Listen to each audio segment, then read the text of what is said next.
গোবিন্দ আমার কেন সুবল সখাকে ভালোবাসে বাসে কেন? মায়েরা জানেন কেন ভালোবাসে?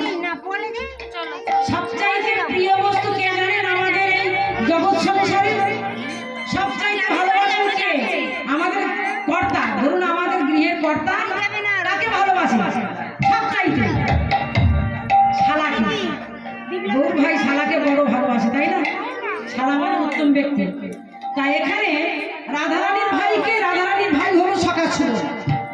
আর সখা সুবলকে এত ভালোবাসে কৃষ্ণ, মরম সখা। তা মনের কথা কাকে বলে না? ওই মরম সখাকে বলে। কাকে না? সুবল সখাকে। সখারে আজ আমার ভালো লাগছে, সখা আজ আমি খেলতে যাব না, তোরা সবাই যা। শ্রীরাম সুরাম দাম গরু মধু মঙ্গল সবাই আছে। আর ভাই কানাইয়ের যে ধেনুবৎস গণগুলিকে কি করছে জানো বাবা? শ্রীরাম সুরামের কাছে ধেনুবৎস গণকে রেখে দিয়ে সখা সুবলের পর ধরে বলছে, সুবলকে আর আমার খেলা ভালো লাগছে না, তোরা খেলা খেল, আর আমি না আমি একটু বনসভা দেখে আসি। এই বলে কানাই কি করলেন বাবা? ওই যে বনের মধ্যে তিনটে রাস্তা আছে বাবা, তিনটে রাস্তা, ইরা, পিঙ্গলা আর মধ্যে হচ্ছে সুচন্না। তাহলে ইরা কোনটা? এই ধরুন তিনটে রাস্তা, এই রাস্তাটার একটা রাস্তা এইদিকে চলে গেছে, একটা রাস্তা এদিকে, আর একটা গেল ওই দক্ষিণ দিকে চলে গেল। তাই তিনটে পথ কোনটা না? এই বামে একটা পথ, এই দ্বিতীয় হচ্ছে দুটি পথ, আর তৃতীয় হচ্ছে এই যে মাঝখানে হচ্ছে একটা পথ। তাহলে বামে কি ইড়া, দক্ষিণে হচ্ছে পিঙ্গলা, আর মধ্যে হচ্ছে সুষুম্না। এই ইড়া আর দক্ষিণে হচ্ছে কি? দক্ষিণে কি পিঙ্গলা, মাঝখানে হচ্ছে সুষুম্না পথ। এই মাঝখানের পথে আমার গোবিন্দ কি করলেন না? ওখানে একটা মঙ্গল ঘট স্থাপন করলেন। মঙ্গল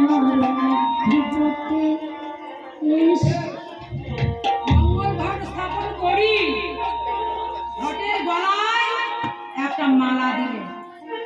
মালা দিয়ে তাহাতে আম্র শাখা আরোপী, ঘটের গলায় একটা গামছা দিয়ে এবার কি করলেন?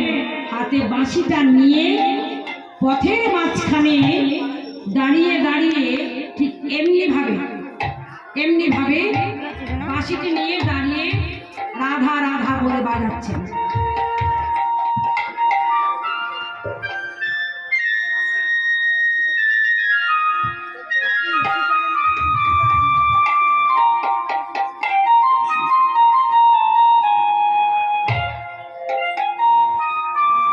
বাঁশি বাজাচ্ছেন কেমন করে? ওই বাঁশি বাজছে, প্রাণ গোবিন্দের বাঁশি বাজছে। বাঁশিকে শুনতে পেল, শুনতে পেল কে গো? বাঁশি শুনিতে পেল আমার রাধা রানী, রাধা বাঁশি শুনতে পেলেন কিনা রাধা রানী? আর কেউ শুনতে পায়নি। এত লোক আছে, তবে রাধা রানী শুনতে পেল? বলছে হ্যাঁ, রাধা রানী শুনতে পেরেছি। কেন? রাধা কথার অর্থ কি? রয়াকা ধয়াকা রাধা। ওমা মনে মনে ভাবছেন ভালো লাগছে না, থাকতে ইচ্ছা করছে না, এরকম মনে হচ্ছে না? মনে হচ্ছে না কি আপনাদের বাড়ি চলে যাবো? না, কষ্ট করে শুনুন, খারাপ লাগে ভালো লাগে যা পারে, কৃষ্ণ কথা তো। একটা মাটির পুতুল তৈরি করলে, মাটির পুতুল যেখানে কামড় দেওয়া যাবে, পায়ে কামড়ালে মাটি লাগবে, হাতে কামড়ালে মাটি লাগবে, মাথায় কামড়ালে মাটি লাগবে। আর একটা যদি ননির পুতুল তৈরি করি, তার পায়ে কামড়ালে ননি, বা মাথায় কামড়ালে ননি, হাতে কামড়ালেও ননি, ননির পুতুল। তা আমার মধুমাখা কৃষ্ণ নাম বাবা, আমি তো কৃষ্ণ ছাড়া, কৃষ্ণ কথা ছাড়া কিছু বলছি না। তাহলে নিশ্চয়ই ভালো লাগবে, খারাপ হোক ভালো হোক, আমি বড় শিল্পী নয়, আমি ছোট্ট ক্ষুদ্র শিল্পী। যাই হোক, তা এই কৃষ্ণ কথা আমার বলতে ভালো লাগে, আপনাদের মতো শ্রোতা পেয়েছি তাই। তা কি বলছে না? এই মুরলী বাজালেন যখন, বাঁশি যখন বাজালেন, শুনতে পেলেন কিনা রাধা রানী? আর কেউ শুনতে পেলেন না। কি বলছে, বাঁশি যখন বাজালেন রাধারানী শুনতে পেলেন, তাই রাধা রাধা বলে বাঁশি বাজাচ্ছেন। বাঁশি বাজাচ্ছে রাধে রাধে জয় রাধে শ্রী রাধে বলে বাঁশি বাজাচ্ছেন। তা কি বলছে? এদিকে রাধারানী আমার জটিলার গৃহে তিনি ছিলেন। জটিলার গৃহ থেকে বাঁশির ধ্বনি শুনতে পেয়ে রাধারানীর মন উচাটন, আর শুনতে ভালো লাগছে না। বলছে, বধূ হে, তুমি অমর ভাবে বাঁশি বাজাচ্ছ কেন? তুমি কি জানো না আমি অমর ঘরে বসত করি, আমি কৃষ্ণ বলে কাঁদতে পারি না। কৃষ্ণ বলে কাঁদলে আমার শাশুড়ি ননদিনী আমাকে জ্বালা দেয়, ননদিনী আমাকে জ্বালা দেয়। বলে, ওই দেখ, বলছো মা তোর বউ না সর্বনেশে বউ, কিন্তু তোর বউ ওই কালার বাঁশি বাজলে আর ঘরে থাকবে না। হ্যাঁ, এমন বউ। দেখ না, ওই বাঁশি যদি শুনে তোর বউ আর ঘরে থাকবে না। বাঁশি বেজেছে, একমাত্র শুনতে পেল কে? শুনতে পেল আমাদের রাধারানী। ও গো রাধা বলে বাজায় বাঁশি ভঙ্গ হইয়া, রাধা বলে বাজায় বাঁশি ভঙ্গ হইয়া, রাধা বলে বাজায় বাঁশি ভঙ্গ হইয়া, রাধা বলে বাজায় বাঁশি ভঙ্গ হইয়া, রাধা বলে বাজায় বাঁশি ভঙ্গ হইয়া।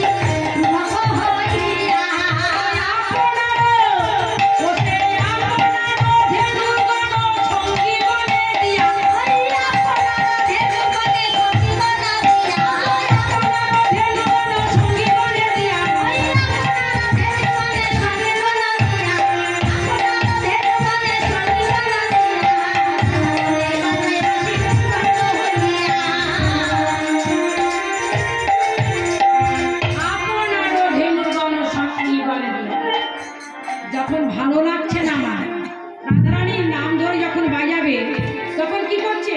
বাঁশি বাজাচ্ছে, আর নিজের যে ধেনুগণ সব সখাগণ কাছে দিয়েছে।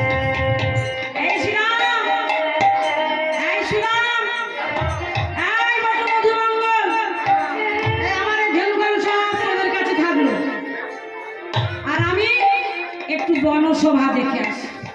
এই বলে ওই আড়ালে গিয়ে বেনু বাজাচ্ছে, আর ওদিকে শুনতে পেয়েছে রাধারানী, আপনার ধেনুগণ সঙ্গী বনে দিয়া, মানে আপনার নিজের যে ধেনুগণ সব সঙ্গীগণের কাছে দিয়েছে, শ্রীরাম শ্রীরাম দাম বটু মধুমঙ্গলের কাছে দিয়ে। এবার কানাই আমার বাঁশি বাজাচ্ছে। এবার কি করলো গো? বাঁশির সুর শুনে রাধারানী আমার কি করিলেন না, বাঁশির সুর শুনে আর ঘরে থাকতে পারছে না। বাঁশির কটা ছিদ্র দেখুন। হ্যাঁ ও বাবা, এ তো দেখি 10টা ছিদ্র গো। মুখরন্ধ্র ছাড়া এখানে দেখছি 9টা ছিদ্র। তা এখানে কি করলো? ও গো প্রথম রন্ধ্রেতে যায় পাষাণ বলিয়া,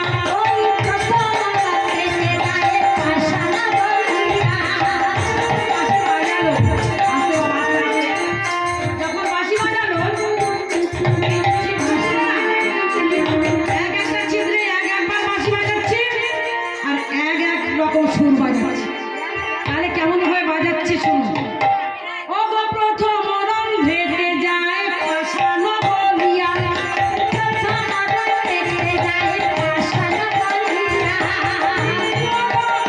আহা দ্বিতীয় ধমনী ধায় ঊর্ধ্বমুখ হইয়া, ধমনী ধায় ঊর্ধ্বমুখ হইয়া,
পশু পাখি সকলে ফিরায়।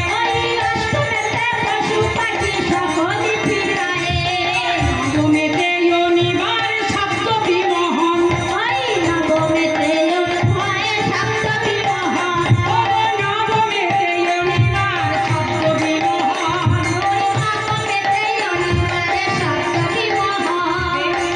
তাহলে কি হলো? প্রথম রন্ধ্রেতে কয় পাষাণ বলিয়া, দ্বিতীয় ধবলি ধাই মুগ্ধ মুখ হইয়া। ধবলি মানে কি গো? আপনারা জানেন ধবলি মানে জানেন? হ্যাঁ, আমার মা জানে। ধবলি মানে গাভীর পাল। হ্যাঁ, একটা গরু নন্দ মহারাজের তো নবলক্ষ গাভী, তা নবলক্ষ গাভীর মধ্যে একটা গাভীর নাম হচ্ছে ধবলি, আর একটার নাম শ্যামলী, আর কমলি, পিয়লি ইত্যাদি ইত্যাদি। নবলক্ষ গাভীর তো আর নেই, বলা যায় না, তাই চারটে পাঁচটা মানে আছে। যাই হোক, তাহলে দ্বিতীয় ধবলি ঊর্ধ্বমুখ হইয়া, এই যে সুর শুনে উপর দিকে মুখ করে করে নেচে নেচে চলেছে। হাম্বা হাম্বা হাম্বা হাম্বা হাম্বা করে ডাকতে ডাকতে চলেছে। যখন দ্বিতীয় ছিদ্রে যখন ফু দিলেন, আর তৃতীয় ছিদ্রে যখন ফু দিয়েছে, তখন কি হলো? মায়ের মন প্রবোধমান হয়। মা ওই মধুর বাঁশির সুর শুনে বলছে, এবার আমার গোপাল আসছে। গোপাল আসছে বলে তখন পথপানে চেয়ে থাকে মা, ওই আমার গোপাল আসছে। হ্যাঁ, তাই পথের দিকে চেয়ে থাকে। তৃতীয় ছিদ্রে যখন ফু দেয় বা বাঁশি বাজায়, আর চতুর্থ স্বরে যখন বদন দেয়, যমুনার জল কি হয় না উতাল পাতাল। যমুনার জল কি হয় গো? ঢেউ তরঙ্গ রং দেয়, এমনিভাবে উড়ান হয়ে চলেছে। হ্যাঁ, আর পঞ্চম রন্ধ্রেতে যদি ধ্যান ভঙ্গ জানি, যোগী মুনি ঋষি ধ্যান ভঙ্গ হয়ে যায়। আর ষষ্ঠীতে কি করে? মানে ছটা ছিদ্রে যখন বদন দেয়, ষষ্ঠীতে গোপিকার মন করে টানা টানা। সপ্তমীতে মৃত্যুদণ্ড, মানে যে গাছ মরে গেছে সেই গাছ আবার পুনরায় জীবিত হয়ে যায়।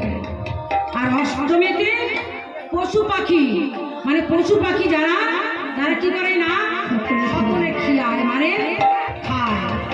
আর নবমেতে অনিবার শব্দ বিমোহন, অনিবার শব্দ বিমোহন। আর ও গো দশমেতে প্রাণদান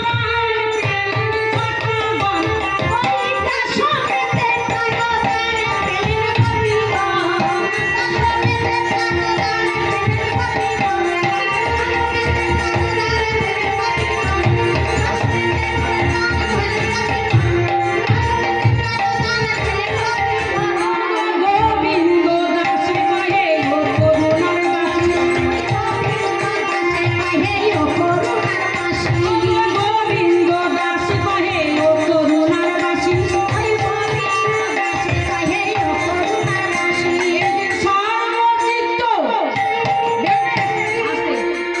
সর্বচিত্ত আকর্ষয়ে শোভনে পারছি।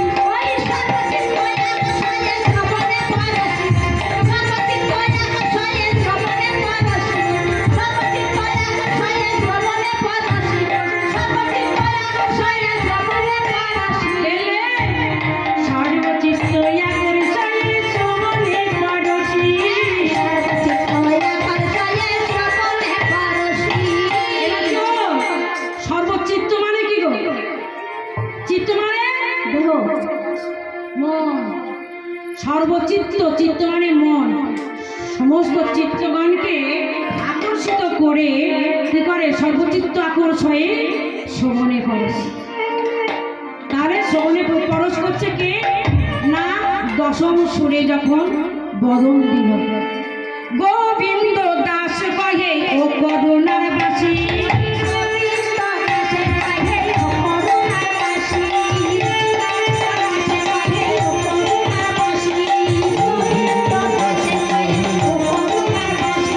সর্বচিত্ত আকর্ষয়ে শোভনে